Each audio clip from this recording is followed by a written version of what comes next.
حضرت علی اصغر علیہ السلام کی شہادت کا واقعہ کربلا کی سب سے دردناک اور دل کو دہلا دینے والی داستانوں میں شمار ہوتا ہے۔ آئیے اس عظیم قربانی کا مکمل واقعہ آپ کو تفصیل سے سناتے ہیں۔ حضرت علی اصغر علیہ السلام کی ولادت۔ حضرت علی اصغر علیہ السلام امام حسین علیہ السلام کے سب سے چھوٹے فرزند تھے۔ ان کی عمر کربلا کے میدان میں صرف 6 ماہ تھی۔ ان کی والدہ کا نام حضرت رباب سلام اللہ علیہ تھا۔ کربلا کی قیامت خیز گھڑی 10 محرم الحرام 61 ہجری کا دن تھا۔ کربلا کی گرم ریت پر امام حسین علیہ السلام کے تمام ساتھی اور اہل بیت کے جوان شہید ہو چکے تھے، خیمے خالی ہو چکے تھے اور امام حسین علیہ السلام تنہا رہ گئے تھے۔ امام حسین علیہ السلام نے خیمے کی طرف رک کر کے فرمایا، اے رباب، علی اصغر کو مجھے دے دو تاکہ میں اسے دشمنوں کے سامنے لے جاؤں، شاید ان ظالموں کو اس معصوم بچے پر رحم آ جائے۔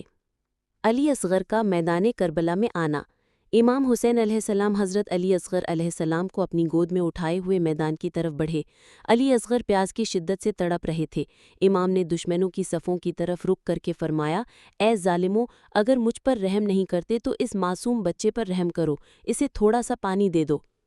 ہرملہ کا تیر۔ لیکن دشمنوں کے دل پتھر ہو چکے تھے۔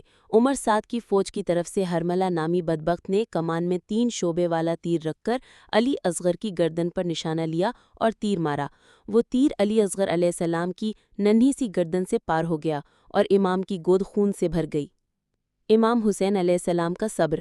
امام حسین علیہ السلام نے اس معصوم بچے کے خون کو اپنے دونوں ہاتھوں میں لیا اور آسمان کی طرف اچھال دیا۔ روایت میں ہے کہ آسمان پر کوئی قطرہ خون نہ گرا، کیونکہ یہ خون اللہ نے اپنی بارگاہ میں قبول فرما لیا۔ امام حسین علیہ السلام اس معصوم بچے کو واپس خیمے کی طرف لائے۔ روایت میں آتا ہے کہ امام نے خیمے کے پیچھے ایک چھوٹا سا قبر نما گڑھا کھودا اور علی اصغر علیہ السلام کو دفن کیا تاکہ دشمن ان کے جسم کو پامال نہ کر سکیں۔ کربلا کا پیغام۔ حضرت علی اصغر علیہ السلام کی شہادت ہمیں صبر، قربانی اور اللہ کی رضا پر راضی رہنے کا سبق دیتی ہے۔ وہ 6 مہینے کا معصوم بچہ جو پیاسا شہید ہوا، قیامت تک مظلومیت کی علامت بن گیا۔